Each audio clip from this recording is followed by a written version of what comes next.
tumulto que tenemos en la calle, que no es fácil de ingresar, sé que van a seguir viniendo el resto, pero lo que queremos hacer esta tarde es lo que estamos pretendiendo hace mucho tiempo, que nosotros escuchemos, revisemos además la situación de Jorge Villanueva, el mal llamado monstruo de Armendáriz. Hemos intentado varias veces en el Poder Judicial ver la posibilidad de que haya unas disculpas públicas. No teníamos mayores argumentos, por supuesto, jurídicos para explicar por qué. Algunos lo entendían, otros no. Y yo siento que no lo aceptaban porque obviamente no iban a aceptar jamás pedir disculpas por un error judicial, ¿no? O un proceso judicial. Pero en esta tarea estamos, ustedes saben que estamos constantemente en esto y lo que hemos hecho es invitar a Juliana Loza, quien es la abogada penalista, quien además está haciendo cátedra respecto de este tema en varios lugares y en algunas universidades. Por eso yo la quiero presentar a Juliana y agradecerle su tiempo y su participación. Muchas gracias, Juliana. Adelante. Ella es Juliana Loza, ha tomado este tema, me dice que además enseña a los alumnos en la universidad respecto a este tema, por supuesto en el tema penal. Yo le voy a pedir si ella se siente más cómoda desde allí o desde acá para que ella pueda empezar y todos después le haríamos algunas preguntas, ¿ok? Muchísimas gracias. Con ustedes, Juliana Loza.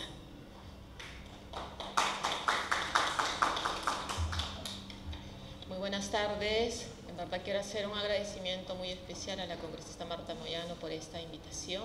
Para mí es un honor y de hecho porque además formo parte de la comunidad y siempre yo creo que nos toca nutrir y salir adelante en muchas cosas. Hay una cuestión fundamental, yo diría histórica, yo diría reivindicativa y que debe ser necesariamente conocida por los jóvenes, que muchas veces quizás no tienen conocimiento de esto. Yo quiero empezar esta charla o esta conversación, en verdad, porque no pretendo hacer un monólogo, pero yo quiero empezar esto con una pregunta muy sencilla, pero radicalmente incómoda.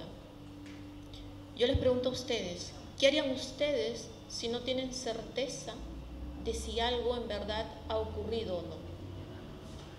¿Qué haría el derecho? Justicia si no tiene certeza ni no sabe qué pasó en realidad? La respuesta inmediata, sin lugar a duda, ustedes me dirían, pues indago, investigo, profundizo, voy más allá, no me quedo con la duda.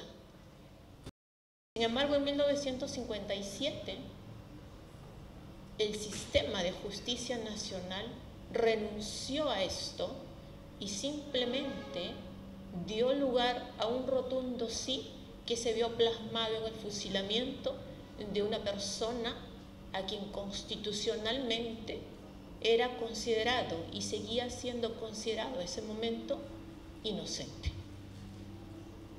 Yo les voy a comentar no solamente a raíz de un caso, de un proceso penal que avanzó muy rápida y sigilosamente, no sobre la duda a la que les vengo a comentar, sino yo diría para eliminar y anular esta duda y a la vez hablarle de Jorge Villanueva Torres, este ciudadano que en verdad murió porque la duda a las cuales estoy haciendo mención resultaba, más allá de los términos, totalmente intolerable para una sociedad de la época que simplemente buscaba un culpable.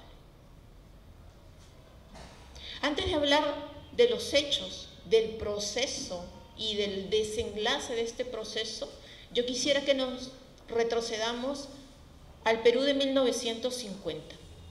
El Perú del año 1950 era un país que avanzaba, era un país que venía modernizando lentamente sus ciudades, pero era un país que todavía estaba muy arraigado a esta herencia colonial. Era un país por demás que dentro de todo este avance paulatino hacía todo menos integrar, al contrario, segmentaba, dividía, desintegraba. Y es ahí entonces donde dentro de esta desintegración o clasificación social entrábamos a quienes en algún momento pudieran verse considerados como enemigos, como segmentados, como apartados. Yo venía en el camino a esta charla hablando con mis asistentes y hacíamos referencia a la ley de la vagancia. Y existía desde 1924 hasta el año 80 y tantos. Pero déjame decirles que dentro de esta segmentación había algo muy palpable donde precisamente entra a tallar desde antes de los hechos Jorge Villanueva Torres. Porque Jorge Villanueva Torres en general calzaba dentro de este segmento apartado donde estaban los que no tenían trabajo, los errantes, los pobres, los que no eran blancos, los que no tenían familia, los abandonados, los anulados. Y Jorge Villanueva Torres calzaba en muchas de estas categorías. Entonces, desde mucho antes de los hechos, él ya había sido condenado simbólicamente. Él no era prioridad para el Estado. El Estado no lo veía como alguien o a un ciudadano a quien tenían que proteger, sino como alguien que tenían que vigilar. Porque era visto como enemigo, era visto como marginado, era visto como alguien a quien el Estado no tenía la necesidad de protegerlo, porque simplemente no formaba parte de esta estructura que se venía formando en ese momento. Y estamos hablando de 1950, porque los hechos de por sí nacen en esta época, en septiembre de 1957. Y claro, dentro de este contexto histórico, social o político, coyuntural, donde en aquel momento sí existía la pena de muerte, estaba decretada y regulada incluso constitucionalmente desde la Constitución de 1933, y fue reivindicada posteriormente mediante una ley, la ley 1076, para casos comunes.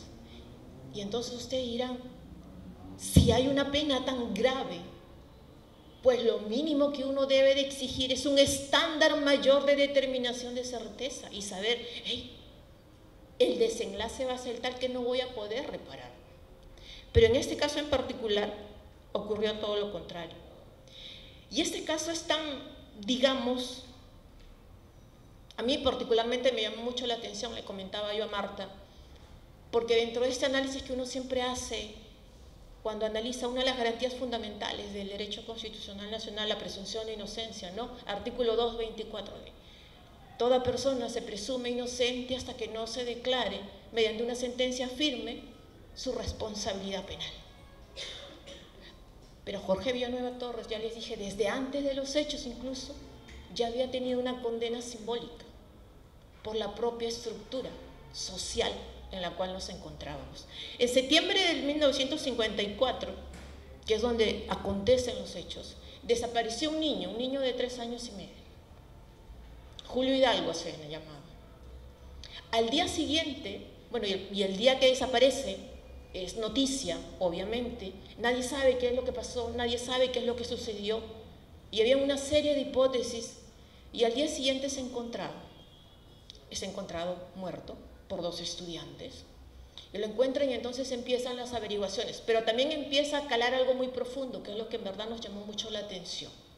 El ruido, este ruido nefasto que muchas veces atormenta, anula y aniquila un proceso penal, este ruido que debe estar totalmente aislado y que se llama ruido social, que se llama ruido mediático, que se llama presión, que se llama género miedo, simplemente invadió el sistema de justicia penal.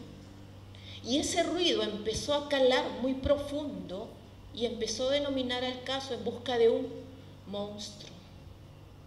El monstruo que mató a este niño de 3 años y medio. Incluso, desde un inicio, el caso, diríamos que presentó o recorrió a través de ambigüedades muy marcadas, porque de un lado, dentro de las propias investigaciones, y de otro lado también, lo que la propia prensa venía dando, porque si ustedes revisan los reportes periodísticos del momento, en verdad son muy a detalle, marcan la hipótesis de lo que supuestamente habría ocurrido en 2 momentos, o en 2 situaciones, mejor dicho. o habría ocurrido un homicidio o habría ocurrido un accidente. Un accidente, y quiero que por favor tengan en cuenta esto, un accidente, un homicidio o un accidente. No hablamos de violación. Quiero que quede en claro esto, homicidio o accidente, porque aquí no se habla de violación, la prensa habló mucho de esto. Homicidio o accidente. Esas fueron las líneas de investigación primero. Y ustedes dirán, bueno, ¿por qué entonces hace mucho ruido luego de pronto tantos años donde se da el monstruo y nos viene como sinónimo de violación? Lejos de eso, el tema está muy claro. Homicidio o accidente. ¿Por qué accidente? Según los reportes del sistema, del momento, o propiamente también de lo que aconteció, de lo que dicen los reportes periodísticos, se hablan de 4 factores. Primero, por la geografía del lugar donde fue encontrado el niño. El niño fue encontrado en estos barracones entre Miraflores y Barranco, precisamente en el cual dentro de esta quebrada hay una zona de pendiente pronunciada de carácter irregular con tránsito vehicular que se daba cuenta que pasaba muy cerca. Un niño, obviamente, dentro de estas circunstancias era muy posible que si jugaba pudiera caer. Esa es la primera circunstancia, el primer factor que dentro de estas investigaciones daba lugar a que pudiera haber sucedido un accidente. La segunda cuestión que llevó a la tesis del accidente era que por los hallazgos forenses se había determinado que el menor presentaba lesiones, en este caso en la cabeza y en una de las piernas, compatible en esta situación desde luego con una hipótesis de accidente automovilístico. Pero además porque se encontraron tierra en las fosas nasales. Y además de ello, porque los pulmones estaban dilatados, eran violáceos, y todo era compatible con una asfixia por sofocación en posición de cúbito ventral tras una pérdida de conciencia. Esto lo decían los reportes médicos de la época. No les estoy hablando de reportes médicos de ahora, de la época, de 1954. El tercer factor que llevaba a cuestión del accidente era por lo que no se encontró. ¿Qué es lo que no se encontró en este caso? Que pudiera habernos hecho mirar o tener otra mirada distinta. No hubo una violencia de violación. Tampoco hubo signos, en este caso claros, de forcejeo, que pudiera haber sido violentado. No hubo unas pericias complementarias que pudieran descartar la hipótesis anterior que les estoy comentando, la del accidente propiamente dicho. Y la autopsia se realizó sin presencia de las autoridades judiciales. Esto es algo que llamó mucho la atención en su momento y se aceptó como definitiva sin más investigación. Y en cuarto lugar, por la ausencia directamente de testigos. No hubo quien pudiera determinar que vio el rapto. No hubo quien pudiera decir que vio el crimen. Y mucho menos hubo alguien que pudo decir que Jorge Villanueva habría cometido el delito o que hubiera presenciado eso. Desde el punto de vista técnico, entonces, el caso de un inicio hubiera exigido prudencia. Hay que investigar. Si hay duda de lo que pudo haber pasado, entonces investiguemos. Exigía una reconstrucción de escena, pero en este caso la duda, digamos que duró muy poco.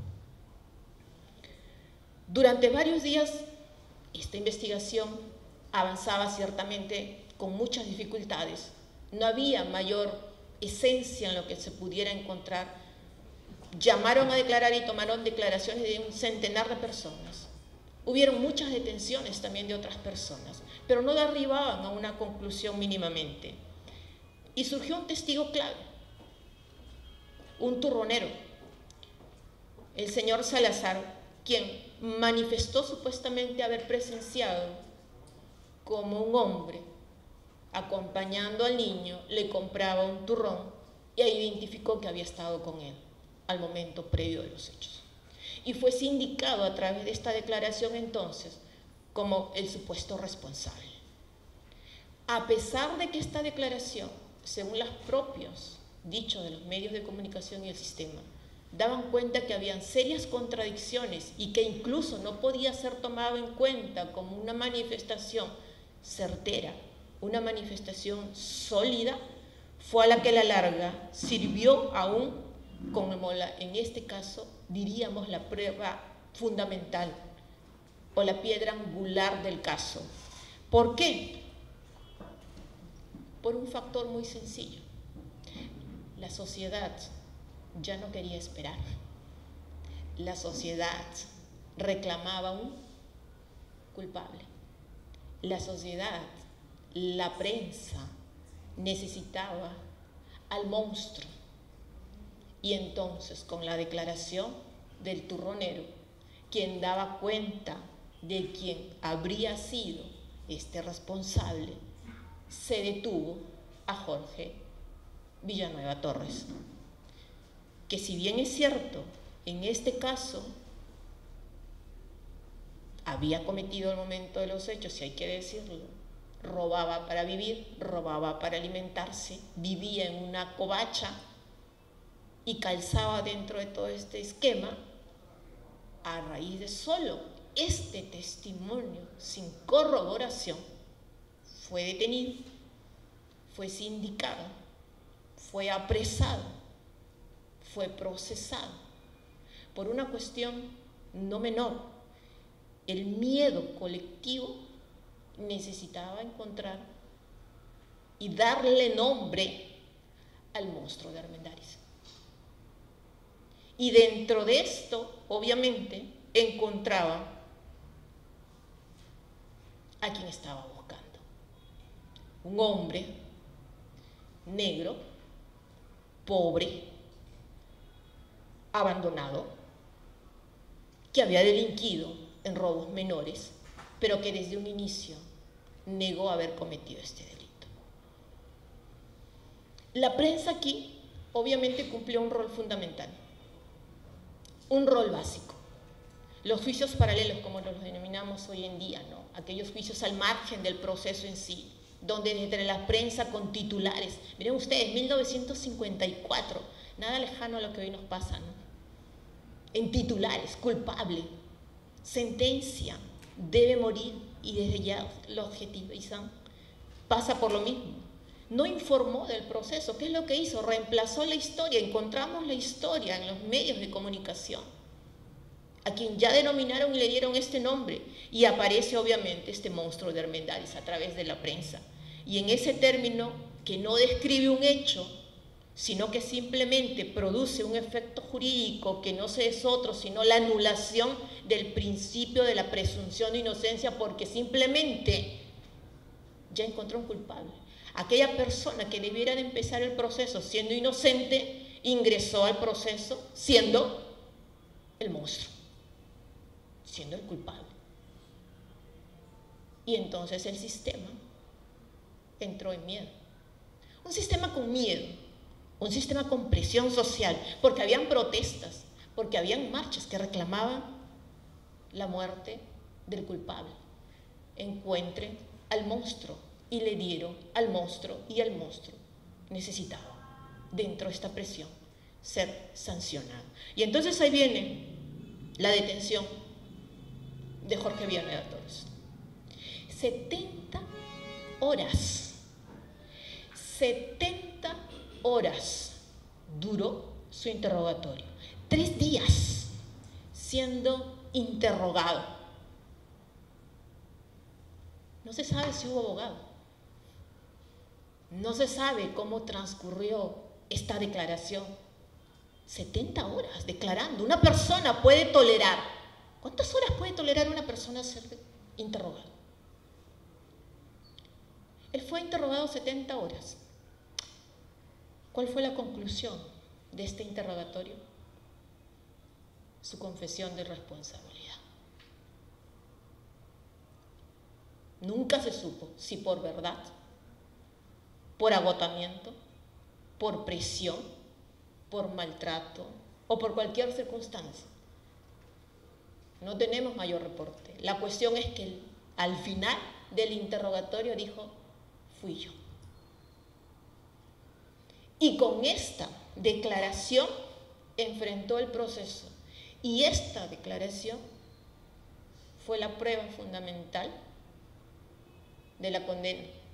Y fue la prueba que lo llevó al fusilamiento. Dentro de este juicio, obviamente, donde se juzgó, yo diría, sin temor a equivocarme. Y debo ser muy sincero. Yo diría que a Jorge Villanueva Torres no se le juzgó, en este caso, por la muerte de un niño. Se le juzgó por lo que representaba. Representaba un marginado, uno que no merecía la protección del Estado, uno que merecía ser vigilado porque era considerado peligroso. Era considerado alguien que no era digno de ser elegido en la protección estatal. Y eso llevó obviamente a que la duda se resulte dentro del sistema de justicia intolerable. Porque en este caso, si aceptaba la duda, era aceptar que el sistema había fallado. Como justificar que una persona, a quien todos ya, con fotografías en todos los medios de comunicación, habían ya dado el nombre, rostro e imagen al monstruo, iban a decir, no fue él, me equivoqué. Es difícil de pensar esto, pero así fue. El 12 de diciembre de 1957, Jorge Villanueva Torres fue fusilado. Esa fue la pena. Fue condenado a pena de muerte y fue fusilado en la penitenciaría de Lima. Atado a la pared, se le negó que se le pueda cubrir el rostro. Sus últimas palabras no fueron de arrepentimiento. Sus últimas palabras fueron las que pronunció al inicio, antes de este interrogatorio. Soy inocente. Y dijo, puedo haber cometido muchos delitos, pero este delito no es mío. Y obviamente, antes de morir, según los reportes, dejó una carta a su hijo. Dejó una carta a su hijo en la cual no escribe, obviamente, como un monstruo, escribe como un padre. Escribe como un padre, de luego, que sabe que nunca más va a volver a ver a su hijo, que sabe que nunca más lo va a volver a ver y nunca más va a volver, yo diría, a encontrarse. En el año 2004, casi 60 años después, 2004, el médico Víctor Maurtua hace una reinterpretación técnica científica de los resultados médicos, aquellos que les comenté al inicio. Y la conclusión fue que el niño habría fallecido producto de un accidente. Lo que se dijo en 1954, en el año 2004, con toda la tecnología, concluyó exactamente en lo mismo. Pero con una gran diferencia. Ahora sí se quiso ver, ahora recién se quiso escuchar, ahora recién se hizo eco. Pero claro, surge la pregunta más dura. ¿Qué hacemos cuando ya no se puede pedir ni reparar la vida de a quien bajo la duda se condenó a pena de muerte? ¿Qué hace el Estado cuando, habiendo advertido muchos años después que se equivocó? ¿Qué hace el Estado cuando no puede reparar un error judicial? Porque no se trata de que alguien pudiera estar o no privado de la libertad y le puedo decir mis disculpas y te reparo. No, ¿cómo reparar una vida? ¿Cómo devolverle la vida a una persona que murió bajo la presunción de inocencia, bajo el manto de la duda, bajo la presión mediática y social que reclamaba condena para quien fuese indicado como el monstruo? Muchos años después, desde luego, seguimos haciéndonos la misma pregunta, y creo que todos tenemos la respuesta. El caso, sinceramente, yo diría que no es una tragedia individual, sino es una tragedia colectiva. Una tragedia que nos llama no solo a la reflexión, nos llama a aprender nos llama como sociedad a entender y comprender e integrar que no se puede cometer. Yo diría que esto es un tema muy personal, pero yo creo que esto va más de un error judicial. Aquí hubo un sesgo muy marcado, y me atrevo a decirlo. Aquí se quiso dar cara al monstruo y encontraron a alguien que quisieron calzar. Aquí no se investigó para ver qué pasó.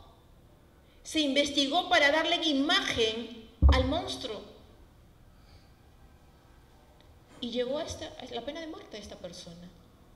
Yo creo, sinceramente, que el caso de Jorge Villanueva Torres no pertenece al pasado. Y me atrevo a decirlo así, sinceramente. Este caso no pertenece al pasado. Con otros nombres, con otras caras, con otros efectos. Sigue pasando lo mismo.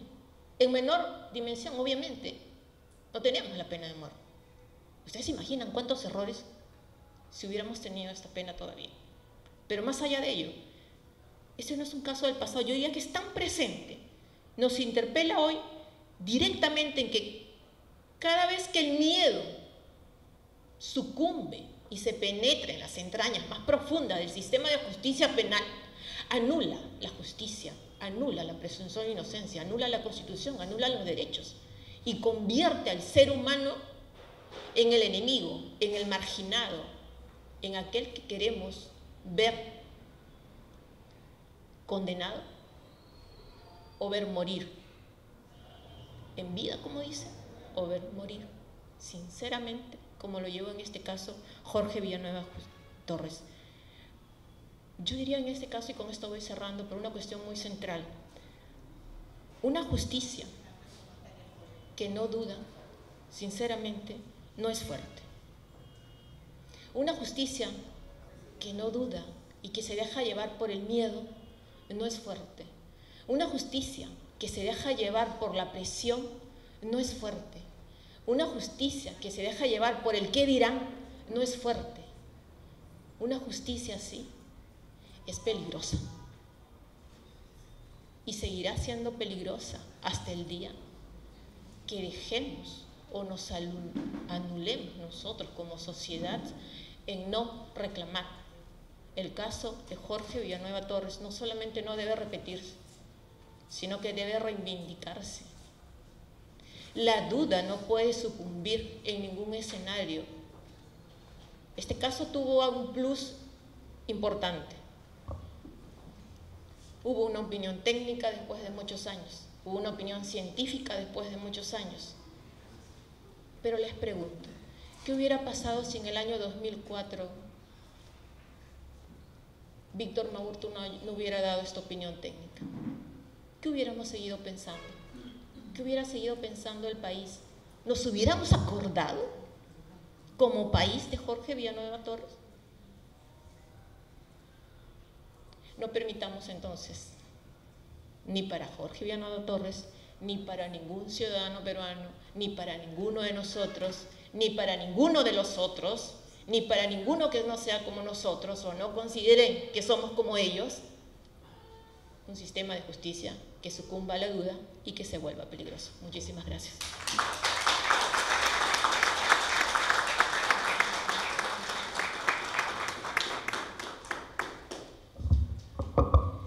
Bien, agradecemos la excelente disertación de la doctora Juliana. Yo creo que hay muchos temas que podemos seguir conversando, pero ella nos señalaba algo muy importante. No fue solamente el juicio y la condena y el fusilamiento a Jorge Villanueva Torres, porque hay que decirlo con su nombre era Jorge Villanueva Torres, hay que quitarnos ese estigma de llamarlo el monstruo de Armendáriz, porque si nosotros seguimos llamándolo así, es también parte del problema. Ahora invitamos a la sala a que pueda realizar algunas preguntas, los invitamos a ser muy breves, muy concisos, para que ella pueda también acompañarnos con las reflexiones y las respuestas. Los que desean intervenir, levantan la mano y les alcanzamos el micrófono. Sí. Muchas gracias. Doctora Juliana, el sistema inquisitivo que estaba vigente, comprendo, en el momento de los hechos. Había una frase que decía: a confesión de parte, relevo de prueba. ¿Qué tan vigente o qué tan útil fue en el proceso en ese tiempo para poder condenar a Jorge Villanueva Torres?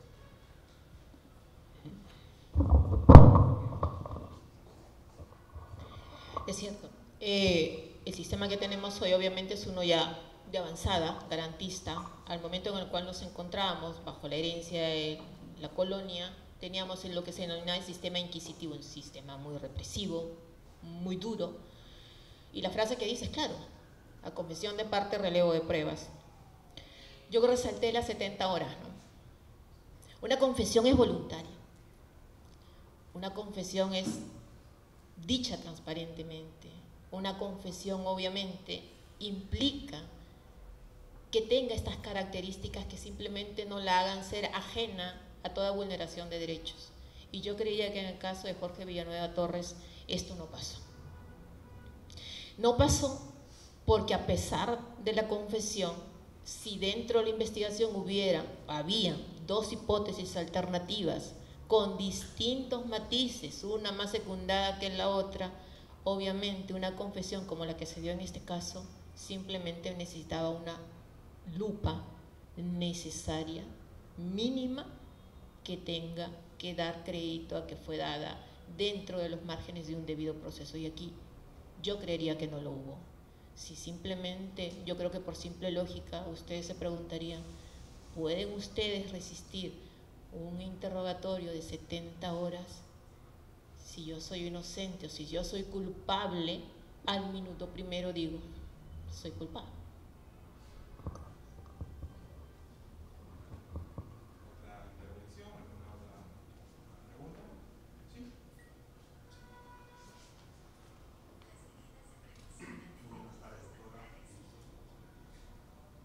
Muy buenas tardes, doctora.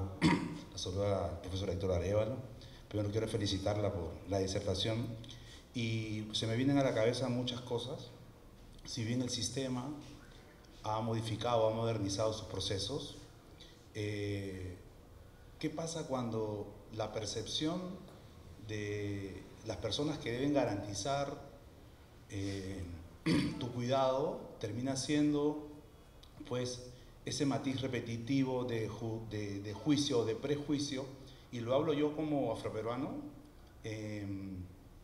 como afrodescendiente, y que en más de una oportunidad ha sido de manera visto o observado por las mismas personas que deben protegerte. Lo digo en casos puntuales, ¿no? La policía, puntualmente. Hace un hecho cortito, íbamos 5 músicos a un evento y el carro nos para y dijimos: ¿cuál es el motivo de la intervención? Dijeron que estaba en una especie de requisa, una cosa así, pero ¿cuáles son los hechos? No es que vamos a ver, ¿no? Pero ¿cuál es la razón? No es que todos son músicos y son afro. Nos lo dijo así: usted es un afro y usted sabe que, ¿usted sabe qué? Esa es una situación. Y es curioso porque esta situación no solamente se da en Perú. Un hecho muy puntual, hace poco estuvimos en Brasil y la percepción era, para algunas personas afro-brasileras, que una persona preta, como dicen allá, corriendo puede ser un ladrón, pero si es que está parado es un sospechoso. Y son hechos reales. O sea, ¿hasta qué punto, ahí viene mi pregunta, hasta qué punto los sistemas modernos garantizan que esta percepción de las personas que deben dar ese cuidado puede involucrarte de manera directa en un hecho por el simple prejuicio? ¿Cómo es que el sistema vela por los derechos no solamente de los afrodescendientes, y hablo de todas las personas?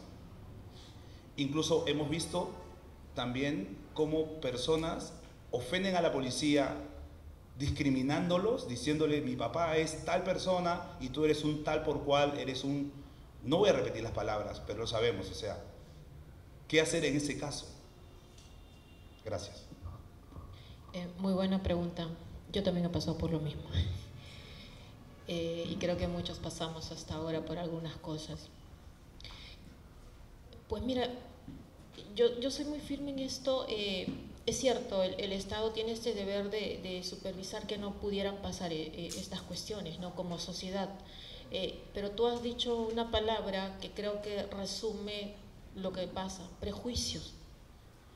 De hecho, dentro, yo creo que este sistema de avanzada que hemos evolucionado en el reconocimiento, en el establecimiento de derechos, llama a uno que calza perfectamente dentro de todo. El artículo 1 de la Constitución dice: la dignidad de la persona humana es el fin supremo de la sociedad y del Estado. Y claro, principio de igualdad nos pone a todos en eso, igualdad. Pero ¿dónde viene el problema? El problema viene en el trato. El problema viene cuando alguien se siente mejor o superior o distinto del otro, sin mayor cuestión, sino lo que tú has dicho, prejuicio.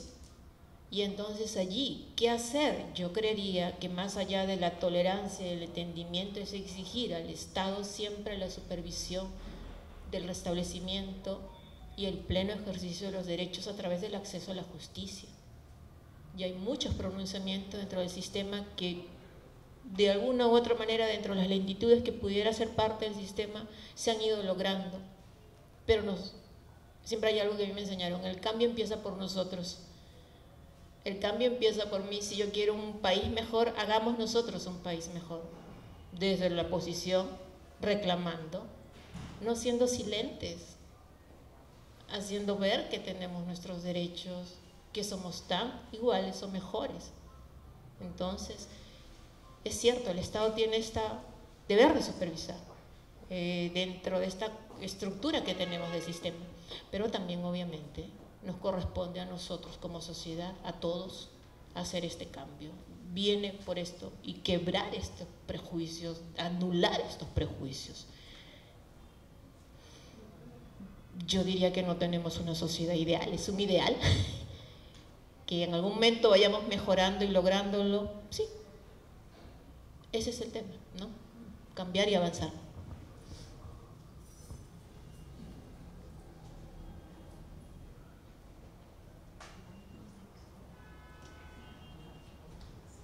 Buenas tardes, doctora.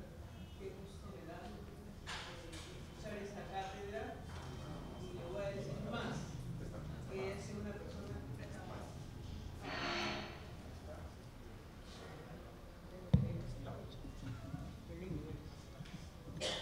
agradecerle, doctora, que nos haya aclarado esto, que nos haya puesto en perspectiva. Yo en ese entonces tendría unos 6 años más o menos, ¿no?, cuando esto pasó. Pero esto fue una noticia que no duró solamente eso, sino fue un poquito más allá en los años, siempre hablando hasta cuando eso realmente murió. Pero yo me pregunto, si hubiera sido un niño negro, ¿hubieran hecho lo mismo? Nos preguntamos, nos hemos preguntado nosotros, si hubiera sido un niño negro, ¿hubieran hecho lo mismo? No hubieran hecho nada. Otra de las preguntas que me da, yo me digo, yo cuando, como le digo, yo tenía unos 6 a 7 años, y bueno, eso no lo tiene ahí, pero siempre pensaba que había sido un niño, por decirle, de unos 6 a 10 años, porque hablaban de violación. Cuando usted dice 3 años, casi me aterro. Entonces, ¿qué pasó con esos padres? Ellos no dijeron que había, porque eso en la noticia, en la carne, digamos, ¿no?, de la investigación, no sale que ese niño fue raptado por... ¿Y dónde están los padres? ¿Dónde está esa madre? En los 50 las mujeres éramos más maternas y más como de la casa, ¿no es cierto? Porque eran otros tiempos, no como ahora que... Bueno, yo digo que las mujeres trabajaron siempre, pero ahora con la novedad que vamos a la universidad, que vamos acá, entonces ya... tenemos hijos, por eso ahora queremos tener perros, porque no tenemos a quien cuidar con eso, ¿no? Pero yo me pregunto, ¿qué hicieron esa madre con ese niño que lo atropelló el carro? ¿Sabemos si lo atropelló? ¿Sabemos realmente si entre el lío, como estamos viendo los feminicidios ahora, entre esa discusión de marido y mujer, qué sé yo, tiraron al niño, el niño se cayó? ¿Y qué hicieron ellos? Para lavarse las manos, uno de ellos agarró y lo tiró. Nos hemos puesto a pensar, eso usted me ha hecho pensar esa parte ahora, ¿no? Pero sigo pensando yo y preguntando, si hubiera sido un niño negro, ¿hubieran hecho toda esta parafernalia? Hubieran acusado a un hombre negro además, porque era más fácil acusar a un hombre negro que hacer una verdadera investigación. Realmente, ¿quién fue entonces? Eso no se ha sabido nunca ni se sabrá. ¿Quién fue el que ofendió, digamos, la vida de ese niño y a toda esa familia? Lo que sí hemos sido ofendidos hemos sido los afrodescendientes, porque así como le ha pasado al compañero, y eso quedó como un estigma, ¿se da cuenta? 2, 3, 4 negros juntos es una banda, ¿no? Y como banda son malos. Eso no puede ser. Le digo que eso, yo tengo 50 años en esta vida de estar viendo que nos miren quizás de otra manera, pero los de las otras etnias no nos miran de otra manera. Yo creo que el trabajo que usted está haciendo, yo lo felicito, la admiro, porque ese fue un caso bien difícil, y hasta en estos casos es un caso recontra difícil, porque es de discriminación racial, ¿no? Que es difícil de demostrar, pero en realidad de verdad fue un caso de perjuicio y de discriminación racial. Le agradezco sinceramente por toda mi generación que crecimos con eso, ¿no? Y que ahora, después de muchos años, que inclusive un compañero nuestro, Cheche Campos, siempre nos hablaba, ¿no? Entonces uno le escuchaba y decía, bueno, como no éramos abogados, ¿no? En el grupo no teníamos abogados, no sabíamos, ¿no? Pero qué bueno, como le digo, le agradezco. No sabe usted del agradecimiento que tenemos porque usted, siendo una persona no descendiente de africano, sea el que se dedique a este caso, que es realmente para una ofensa a todos los afroperuanos. Muchas gracias. Muchas gracias. Bueno, mis abuelos sí son yo soy afrodescendiente. Sí, yo soy afrodescendiente, soy chinchana. Mis abuelos, sí, por mis venas, orgullosamente afrodescendiente.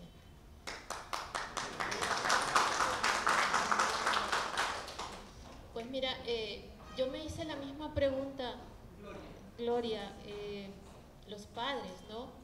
De lo que hemos podido recopilar o de lo que un tanto se ha podido hacer, esto ha sido, déjame decirte, no un trabajo personal. Yo agradezco a mi equipo, acá están 3 de los chicos que han investigado arduamente conmigo esto. Y claro, la primera cuestión que un tanto entre uno revisaba y veía era, y uno más indaga, más investigas los padres, y resultaba que el niño había salido de la casa solo, por descuido precisamente de los padres, ¿no? Y ahí la búsqueda de qué era lo que había sucedido, qué era lo que había pasado, no era un rapto, precisamente no era que entraron a la casa y lo sacaron a violencia como pudo haber sucedido. Mira, ¿qué pasó? Yo creo que esa es la gran incógnita, ¿no? Por eso yo empecé mi charla sabiendo qué haces cuando no tienes la certeza de lo que pudo haber sucedido en un determinado escenario. Y yo creo que aquí la investigación se cortó cuando hubo esta sindicación del turronero, y a partir de allí ya encontraron a un culpable, o quisieron encontrar en esta persona, en Jorge Villanueva Torres, al culpable, ponerle cara a quien ellos buscaban o querían. Entonces, para ya clamar la presión social que hubo mucha presión. Y a lo primero que preguntaste, pues sí, yo creería que no hubiera sido la reacción la misma, ¿no? Si hubiera sido tratado de un niño, no hubiera sido sinceramente la misma. La reacción, la efervescencia en la búsqueda o en la reacción inmediata, lamento decir con mucha tristeza que no hubiera sido un número más de los tantos que han habido y que pueden seguir habiendo, ¿no? Creo.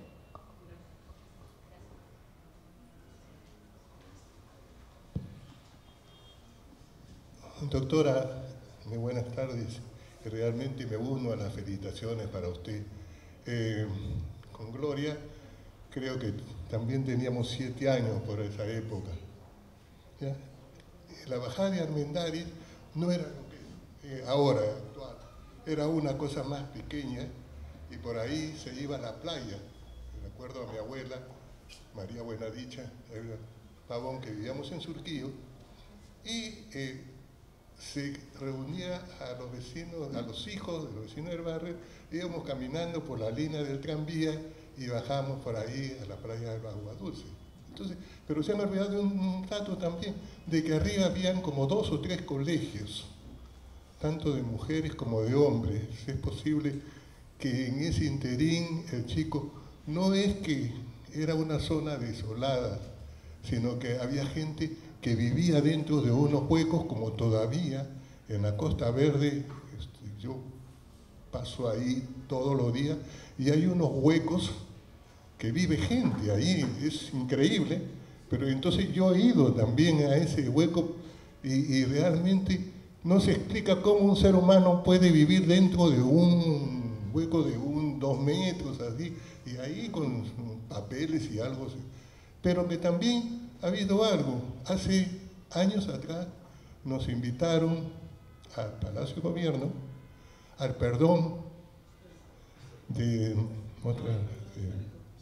al reconocimiento al Jorge Villanueva, ¿ya? Entonces se nos dijo que se iba a ver eso e incluso iba a pasar al Poder Judicial para... ¿Sigue siendo la justicia aquella que está con los ojos vendados? Gracias. Muchas gracias por la intervención. Pues sí, ¿no? Hubo en un momento, yo recuerdo que hace 7 años el entonces presidente del Poder Judicial hizo mención a este caso y un tanto como que las puertas se abrieron de que quizás esperábamos el paso siguiente, que este perdón o esta reivindicación, que al final no llegó. Pero sí fue un anuncio, digamos, en los medios. Yo creo que hubo mucho pendiente por hacer, por investigar.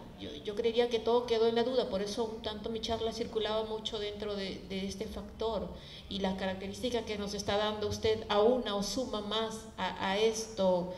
¿Qué pasó realmente dentro de todo esto? Yo creo que se transformó, como lo dije, en una investigación de indagamos para ver qué pasó y se convirtió en una hagamos para que tengamos a un culpable ya, o que esta persona es la culpable, ¿no? Pues bueno, creo que nos queda de lección como sociedad.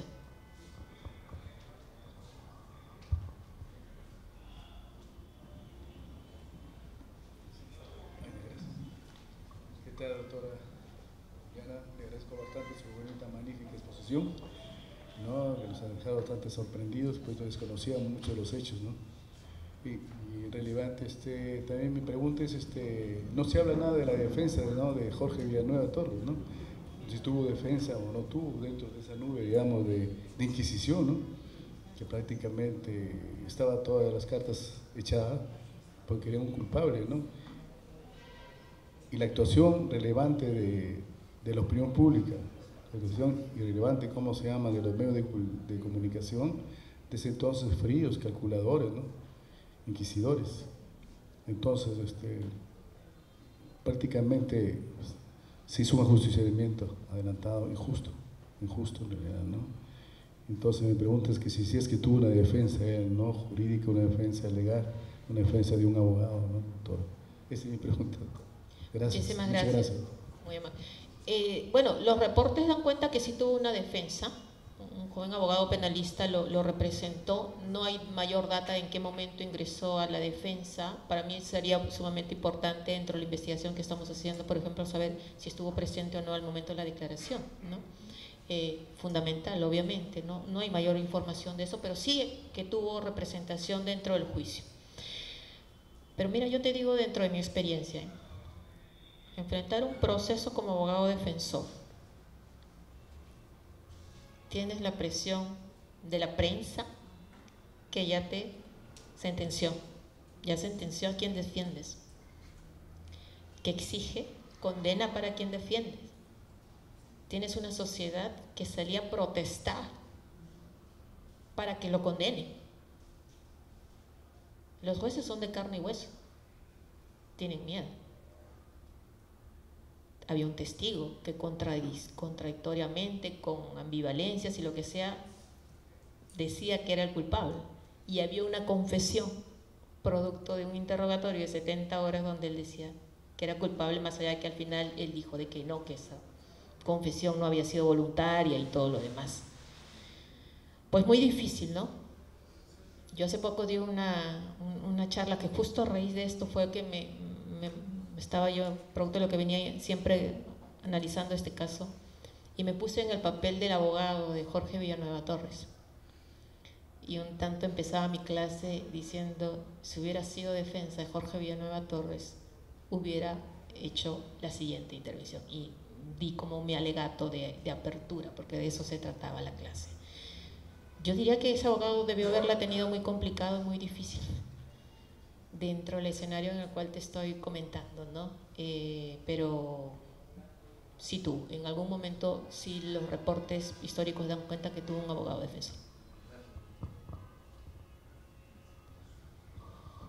Muchas gracias, doctora. En una de sus partes final de exposición mencionaba que no deberíamos dejar que vuelva a ocurrir. Y nos refiere de que el perdón que se prometió no se cumplió. Nosotros pedimos perdón aquí como sociedad. Y no debiéramos permitir que esto quede en esas condiciones. Debemos seguir hasta el final. Porque no hay forma de cambiar esta justicia tan injusta como hasta ahora existe si no vamos hasta el final y señalamos a los responsables. Porque la justicia ha sido manipulada muchas veces a lo largo de nuestra historia. Fiscalías convertidas en cancerberos.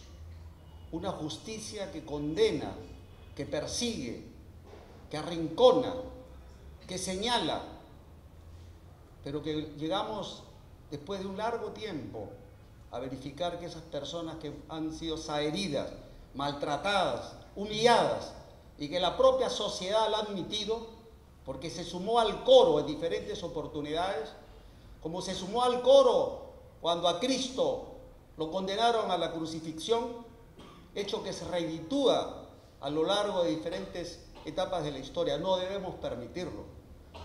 Usted que tiene casos emblemáticos, querida doctora, y que lo hemos visto, y con mucha satisfacción su interés en esa defensa, yo le pido en nombre de la sociedad, no permitamos que esos fiscales y esos jueces que se prestaron a perseguir y condenar en el caso de Jorge Villanueva y en los casos recientes, deben ser señalados y deben ser responsabilizados. Que la sociedad lo sepa y que la propia sociedad se avergüence de su conducta, porque nosotros lo hemos permitido, mi querida doctora, hemos permitido estas cosas en el Perú y nos hemos sumado al coro y al odio. Debemos resarcirnos nosotros mismos, debemos entrar a una cura de salud mental y emocional y del alma. Este caso nos hará reflexionar. Vayamos hasta el final, doctora. Muchas gracias.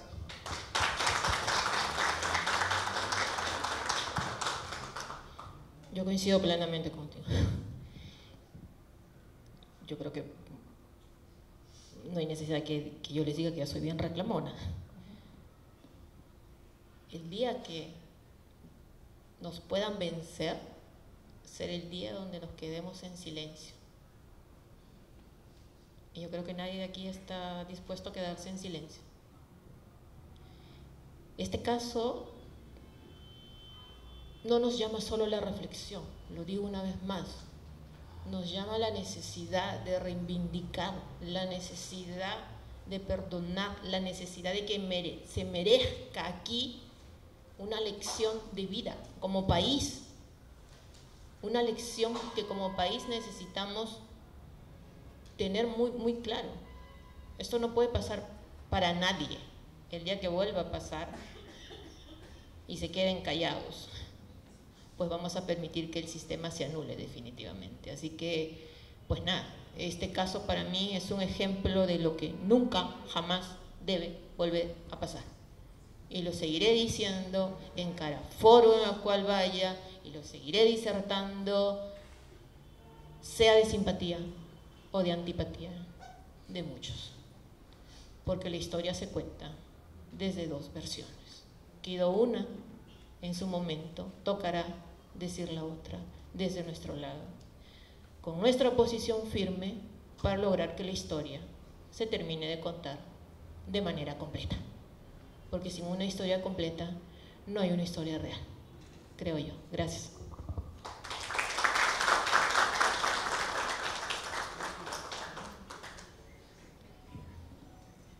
Doctora, ¿cómo está usted? Antes que nada la felicito. Yo quisiera hacerle una pregunta. Estaba pensando, este caso tan trascendental en nuestras vidas y que le mueve la conciencia,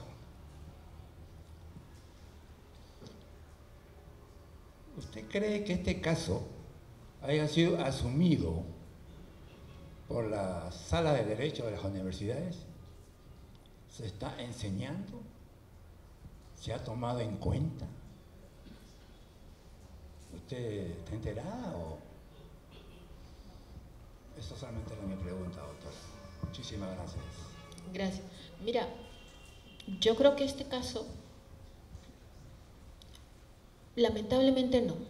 Yo nunca, en mis 6 años de carrera preuniversitaria, ni en todos los años de todos los posgrados que he llevado, y tengo 4 maestrías, nunca ni un docente trató este caso. Yo espero que lo hagan, quizás sí lo hacen. De hecho, el Poder Judicial, lo encuentran en la web del Poder Judicial, por cierto, el libro. En la historia de la Corte Suprema Peruana aparece el caso. Más o menos como les he comentado. Y lo escribe un ex magistrado del Tribunal Constitucional, el magistrado Carlos Ramos, que en paz descanse. Y está la historia. Yo creo que nos toca hacer conciencia, no solamente a quienes enseñamos derecho, a todos, transmitir esto que creo que nos toca para que se pueda reivindicar de a poco, pero en su momento llegaremos al punto. Y sí, hago eco de lo que me dice.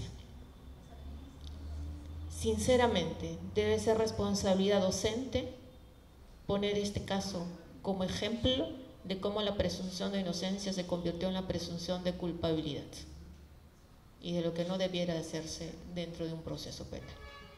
Hago eco de eso. Muy bien, agradecemos cada una de sus intervenciones. Ya que yo tengo el micrófono, me voy a permitir hacer una pregunta.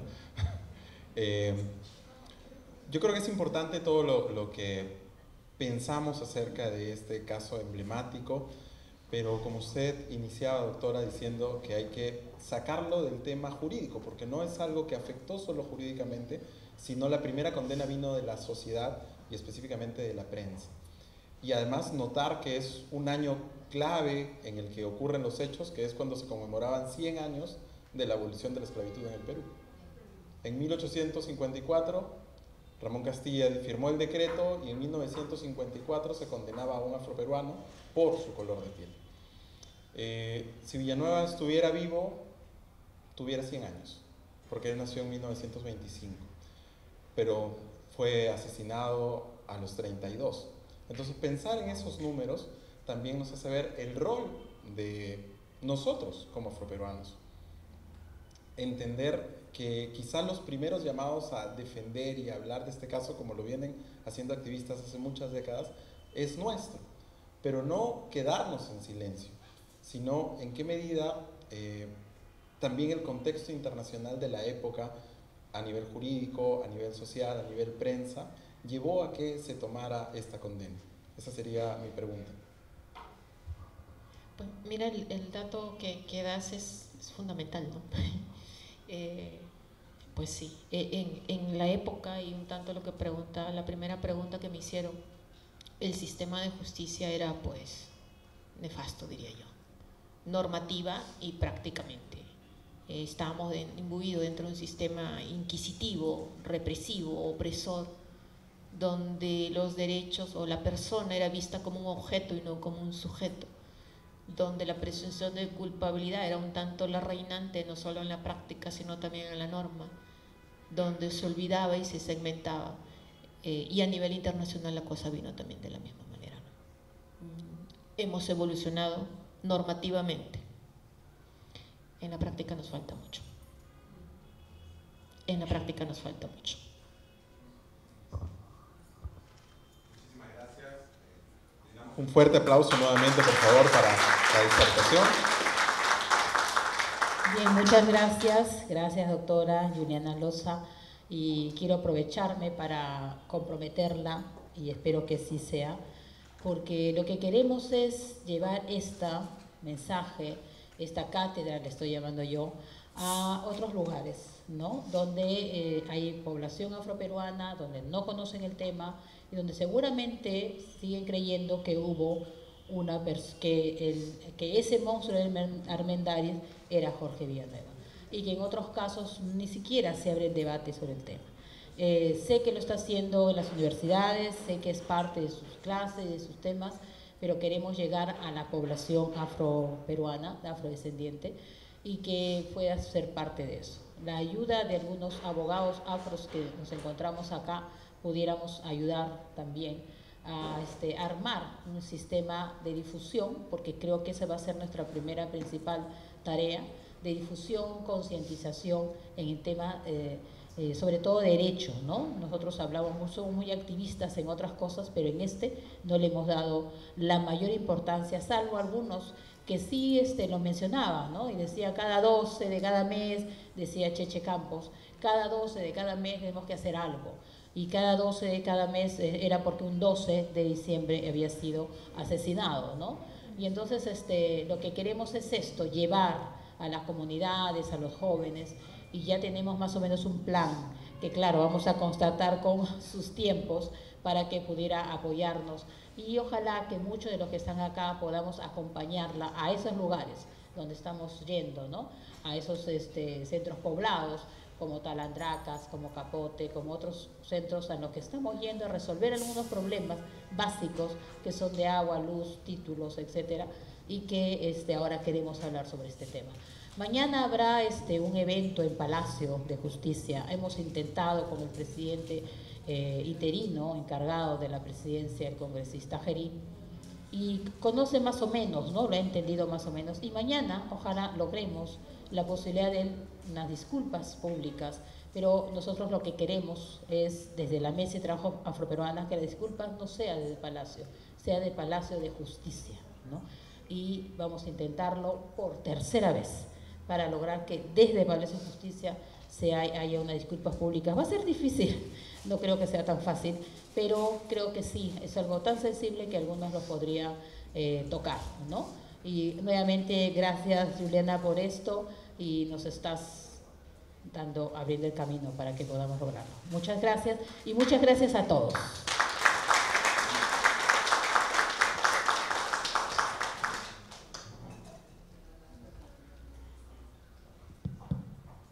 Muy bien, damos por finalizada esta actividad y agradecemos a cada uno de ustedes. Los invitamos a compartir un coffee break en la sala del costado. Muchísimas gracias.